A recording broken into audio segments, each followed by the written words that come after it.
Bitcoin's been boring lately.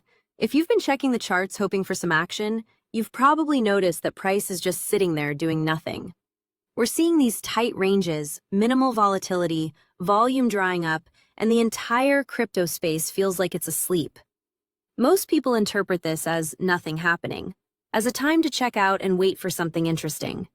But those people are going to get absolutely destroyed by what's coming next, because quiet Bitcoin isn't a sign of calm. It's a warning siren that nobody's paying attention to. I've been in this market long enough to recognize the pattern, and what we're seeing right now is identical to every single period that preceded massive, violent moves. The kind of moves that change portfolios overnight. The kind of moves that create new millionaires and wipe out leveraged positions in minutes. This isn't speculation or hopium. This is pattern recognition based on historical data that keeps repeating because human psychology never changes. And right now, Bitcoin is setting up for something big. Let me start with what's actually happening. Bitcoin's been trading in an increasingly tight range. Daily candles are getting smaller. High to low ranges are contracting. Volume is declining week after week. If you look at volatility metrics, we're at some of the lowest readings in months. The Bollinger Bands are squeezing together. Price is coiling like a spring. Every technical indicator that measures volatility is flashing the same signal. Things are quiet. Too quiet. Now, the average person looks at this and thinks it means Bitcoin is stable, that we've found some equilibrium, that maybe this is the new normal. They see low volatility as safety. They think quiet markets are boring but safe. This is completely backwards. In traditional markets, low volatility might mean stability. In Bitcoin, low volatility means you're about to get your face ripped off in one direction or another. It means energy is building. It means the market is compressing before it explodes. Go back and look at every major Bitcoin move in history. Every single one was preceded by a period of declining volatility and tight-ranging price action. Before the 2017 bull run that took Bitcoin from 3,000 to 20,000, we had months of boring sideways action. Before the March 2020 COVID crash, Bitcoin was range-bound and quiet. Before the 2021 run to 69,000, we had consolidation periods where nothing happened for weeks. Before the FTX collapse, volume dried up and volatility dropped. The pattern is always the same. Quiet, quiet, quiet, then absolute chaos. This isn't coincidence. This is how markets work, especially speculative markets like Bitcoin. You need periods of low volatility to reset sentiment, to shake out weak hands, to bore people into complacency.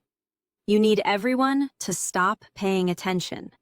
You need traders to close their positions because nothing's happening. You need the leverage to get reset. And then, when nobody's watching, when everyone's convinced that Bitcoin is dead or stable or whatever narrative is popular, that's when it moves. That's when the real money gets made or lost. Right now, we're in that setup phase. Open interest in Bitcoin futures is relatively low compared to previous peaks. Funding rates are neutral, there's no extreme fear or greed. The retail crowd has mostly checked out. Social media engagement around Bitcoin is down. Google search trends are declining. This is classic pre-move behavior. The market is resetting. Everyone who is going to sell has sold. Everyone who is going to buy has bought. And now we're just waiting for a catalyst to tip things one way or the other. Here's what people don't understand about volatility. It's not random. It clusters. You get periods of high volatility followed by more high volatility. You get periods of low volatility followed by more low volatility. Until suddenly, you don't. Until volatility explodes and we transition from a low volatility regime to a high volatility regime. These transitions happen fast. One day, Bitcoin is moving $50. The next day, it's moving $5,000. There's no gradual buildup. It just snaps. The technical term for this is volatility compression. It's what happens when Bollinger Bands squeeze together, when ATR contracts, when price ranges get tighter and tighter. The market is literally compressing like a spring, and the tighter the compression, the more violent the eventual expansion. We're seeing textbook volatility compression right now. Bollinger Bands are at some of their tightest levels in months. The squeeze is on. Something has to give. Now, the million-dollar question is, which direction? Does Bitcoin explode higher or crash lower? And here's the honest answer. Nobody knows. Anyone who tells you they know is lying or delusional. Volatility compression tells you a big move is coming. It doesn't tell you the direction. That's determined by the catalyst, by the macro environment, by whatever finally tips the scales. But here's the thing. Direction almost doesn't matter if you're positioned correctly, because the move itself is what creates opportunity. Let me explain what I mean. When Bitcoin finally breaks out of this compression, it's going to move fast. We're talking thousands of dollars in hours. Leveraged positions are going to get liquidated, stop losses are going to get hit, FOMO is going to kick in, fear is going to kick in. The entire market is going to wake up simultaneously and realize something's happening. And in that chaos, if you're prepared, there's opportunity. If you're caught off guard, there's destruction. The people who get destroyed in these moves are the ones who aren't paying attention. The ones who think nothing's happening, so they overleverage. The ones who set tight stops. The ones who aren't monitoring the market when it breaks. They wake up to liquidation notices. They miss the entry. They panic buy the top or panic sell the bottom. They do everything wrong because they weren't prepared for the move. The people who win are the ones who recognize the pattern, who see the low volatility as a warning, not a comfort, who understand that quiet Bitcoin is dangerous Bitcoin, who keep powder dry, stay alert, and are ready to act when the move starts. These are the people who catch the explosive moves, who buy the breakout or short the breakdown, who profit from the chaos instead of becoming casualties of it. I want to walk through some historical examples to make this crystal clear. Let's go back to late 2020. Bitcoin had been ranging between 10,000 and 12,000 for months. Volume was declining, volatility was compressing, everyone was bored. The narrative was that Bitcoin was stuck, that the bull market was over before it started, that we'd never break 13,000. Then, in October, it started. A slow grind higher that accelerated into an absolute moonshot. Bitcoin went from 11,000 to 69,000 in 8 months. That entire move was telegraphed by the volatility compression that preceded it. Or look at March 2020. Bitcoin was boring in February, trading around $9,000, low volatility, declining volume. Nobody expected what came next.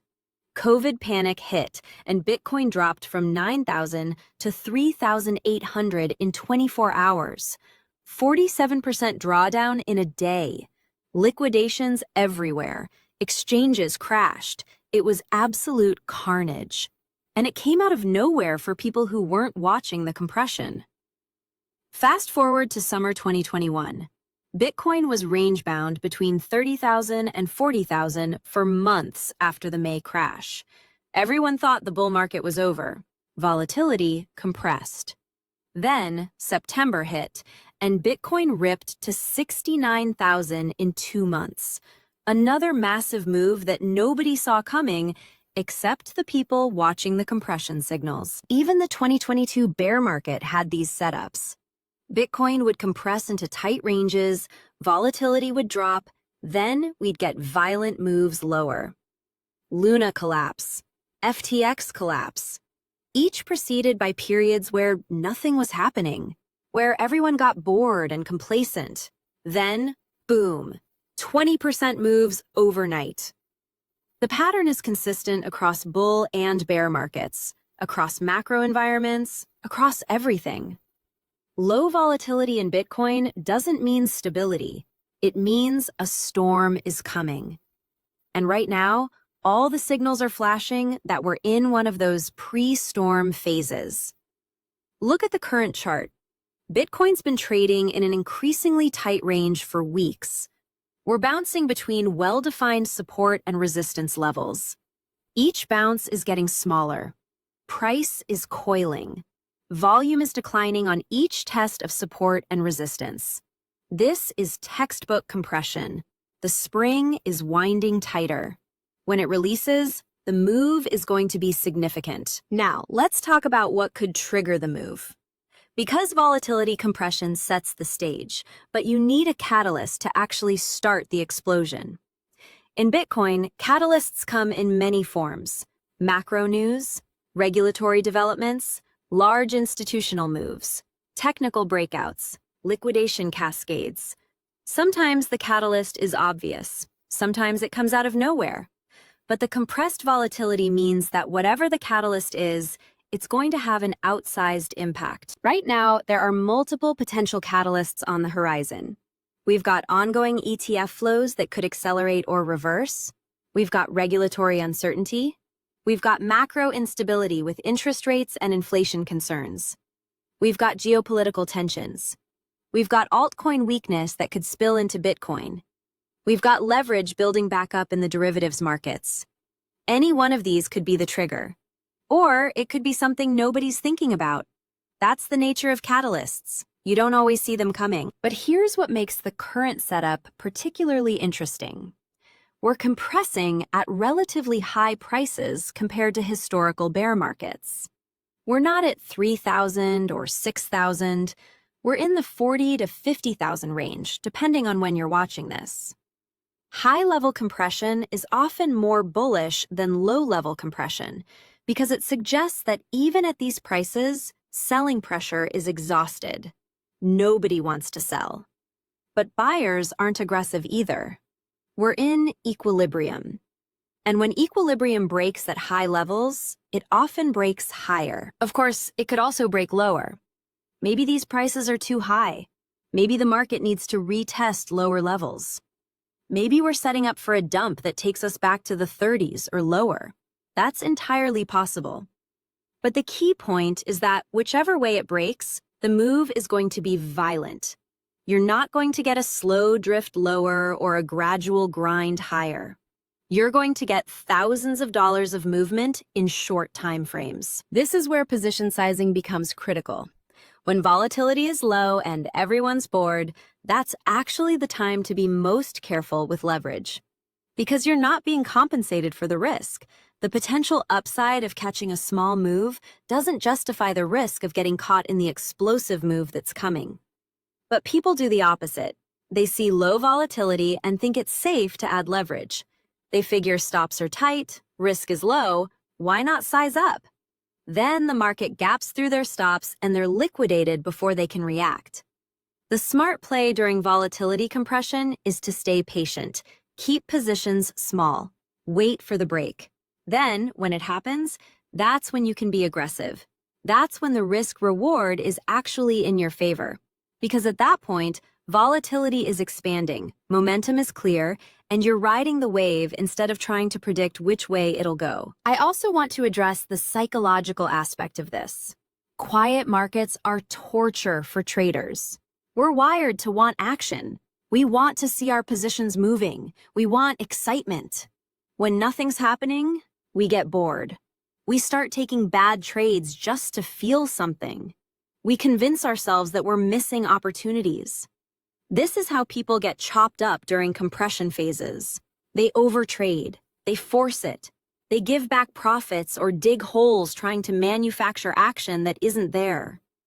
The disciplined approach is to recognize that boring is okay, that waiting is part of trading, that the best trades come when you've been patient through the quiet periods. But this requires fighting every instinct. It requires being comfortable with inaction. It requires trusting that the pattern will play out even when it feels like nothing will ever happen again. Right now, I guarantee most traders are getting antsy. They've been watching Bitcoin do nothing for weeks. They're looking at altcoins trying to find something that's moving. They're increasing position sizes to try to make money during a dead market. and they're setting themselves up to get wrecked when Bitcoin finally moves. Because when it does, they'll be in random altcoin positions with too much leverage, and they'll miss the actual opportunity. Let's also talk about what happens to altcoins during these periods. Typically, when Bitcoin compresses, altcoins do one of two things. Either they compress even harder and become completely dead, or they pump independently while Bitcoin is quiet. Right now, we're seeing a mix. Some altcoins are showing life, some are completely dead. But historically, when Bitcoin finally breaks its compression, altcoins get obliterated in the short term, regardless of what they were doing before. Because all the attention and liquidity shifts to Bitcoin. Everyone wants to catch the big move. Altcoins get dumped to free up capital for Bitcoin positions. This means that if you're in altcoins right now, you need to be aware that a Bitcoin volatility expansion could flush your positions, even if the altcoin itself hasn't done anything wrong. This is particularly true if Bitcoin breaks down. Altcoins will crash harder. But even if Bitcoin breaks up, altcoins often dump initially before eventually following higher. It's just how the market flows. Another thing to watch is Bitcoin dominance. During compression phases, Bitcoin dominance often drifts. It's not making strong moves either direction. But when volatility expands, dominance tends to move sharply. If Bitcoin pumps, dominance usually spikes as money flows from alts to Bitcoin. If Bitcoin dumps, dominance can go either way, depending on whether people are fleeing to stablecoins or catching falling knives in alts. Right now, Bitcoin dominance is relatively stable, which fits the compression narrative. I want to be clear about something. I'm not making a price prediction here. I'm not saying Bitcoin is definitely going to pump or definitely going to dump. What I'm saying is that the current low volatility environment is not going to last. It never does. And when it breaks, the move is going to be significant. This is pattern recognition, not fortune telling. The pattern says a big move is coming. The pattern doesn't tell you which way. Some people will watch this and think I'm hedging or don't have conviction, but that's not it. Having conviction that a volatile move is coming while being uncertain of direction is actually the most intellectually honest position. Because the data supports the volatility forecast. The data doesn't support a directional forecast with any reliability. If I told you Bitcoin was definitely going to 60,000 or definitely going to 30,000, I'd be guessing. But telling you that volatility is about to expand, that's observable in the price action and the historical patterns. So what should you actually do with this information? First, reduce leverage if you're overexposed. Low volatility environments seem safe, but they're actually the most dangerous because you're not being compensated for the risk of the explosion that's coming. Second, tighten your risk management. Make sure you're not going to get blown out by a $5,000 move in either direction. Third, stay alert. When the move starts, you want to be watching. You want to be able to act. Fourth, have a plan for both scenarios. Know what you'll do if Bitcoin breaks up. Know what you'll do if it breaks down. Don't wait for the move to happen and then try to figure out your response. The worst thing you can do is tune out because things are boring.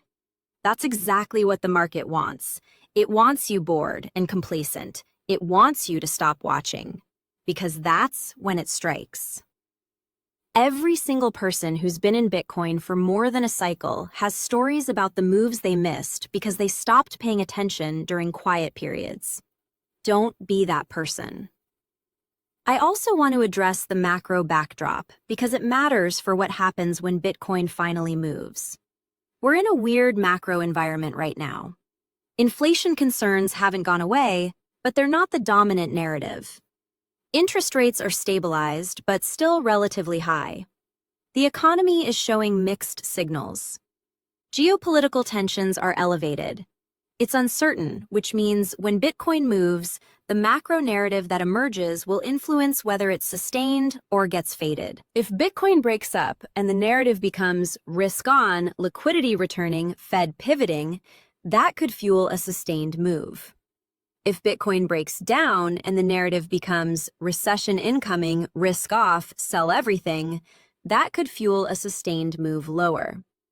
But in both cases, the initial explosion out of compression will happen fast, regardless of narrative. The narrative forms after the move starts to justify what's happening. This is important because it means you can't just wait for the macro picture to clear up before taking action. By the time the macro narrative is obvious, Bitcoin will have already made its move. The compression and eventual expansion happen regardless of whether we have macro clarity. The market doesn't wait for perfect information. Let me give you another way to think about this. Imagine Bitcoin is a rubber band. For weeks, someone's been slowly stretching that rubber band. It's getting tighter and tighter. The tension is building. At some point, one of two things happens. Either it gets stretched so far it snaps, or whoever's holding it lets go and it contracts violently. Either way, there's going to be rapid, forceful movement. That's where we are. The rubber band is stretched. The tension is palpable if you know what to look for. And the release is coming. Most people don't see the rubber band stretching. They just see a rubber band sitting there. They don't notice the tension building because it happens gradually and quietly. Then, when it snaps or releases, they're shocked. They didn't see it coming. But it was completely predictable based on the tension that was building. That's the signal. Not the eventual move, but the tension preceding it. In Bitcoin, that tension manifests as volatility compression, declining volume, tightening ranges, and general market apathy. All of these are present right now. The rubber band is stretched, the spring is compressed, the powder keg is packed. Pick your metaphor. The point is the same. Something's about to happen. Now, I know some people are thinking this sounds like every crypto influencer ever. Big move coming, not sure which way, be prepared. And sure, if you say that constantly, you'll eventually be right. But I'm not saying this constantly. I'm saying it now because the specific technical conditions that precede explosive moves are present. Go back through my content if you want. I don't make videos like this regularly. I make them when the pattern is obvious. And right now, it's obvious. The Bollinger Bands don't lie. The volume profile doesn't lie. The ATR doesn't lie. These indicators are showing the same thing they've shown before every previous explosive move. Maybe this time is different. Maybe Bitcoin has evolved into something that doesn't follow these patterns anymore. But I doubt it. Because these patterns are based on human psychology, and human psychology doesn't evolve on the timescales we're talking about. People still get bored during quiet periods. They still get complacent. They still overleveraged when volatility is low because they perceive it as safe. They still panic when moves happen. They still FOMO. They still capitulate. The same emotional cycles that created these patterns in 2017 and 2020 and 2021 are still present, which means the patterns still work. I'll also point out that the people who consistently make money in Bitcoin are the ones who recognize these patterns. They're not the ones trying to catch every move. They're not the ones overtrading. They're the ones who wait for high probability setups and then act decisively. Volatility compression into expansion is one of the highest probability setups in Bitcoin. It happens over and over, and it's happening right now. So what's my personal plan? I'm staying light on positions during the compression. I'm watching key levels. I'm ready to act when the break happens. I'm not trying to predict which way it'll go. I'm letting the market show me. And when it does, I'll be ready to move fast. That's it. That's the whole strategy. Wait for the signal, act on the signal. Don't try to predict the signal. This approach requires patience, which most traders don't have. They want to be doing something all the time. They want positions working, they want action. But the best traders are comfortable doing nothing when there's nothing to do. They understand that preservation of capital during uncertain periods is just as important as making money during clear trends. And right now, we're in an uncertain period. The only certainty is that uncertainty won't last. Let me wrap this up with a clear summary. Bitcoin is in a low volatility environment. Tight ranges, declining volume, compressed technical indicators. This is not a new normal. This is not stability. This is the setup phase before explosive movement. History shows this pattern repeatedly. Low volatility in Bitcoin precedes violent moves. We don't know which direction. We don't know exactly when, but we know it's coming. The smart play is to reduce leverage, tighten risk management, stay alert, and be ready to act when the move starts. The dumb play is to get bored, stop paying attention, and get caught off guard. Bitcoin is quiet right now. That's not the all-clear signal.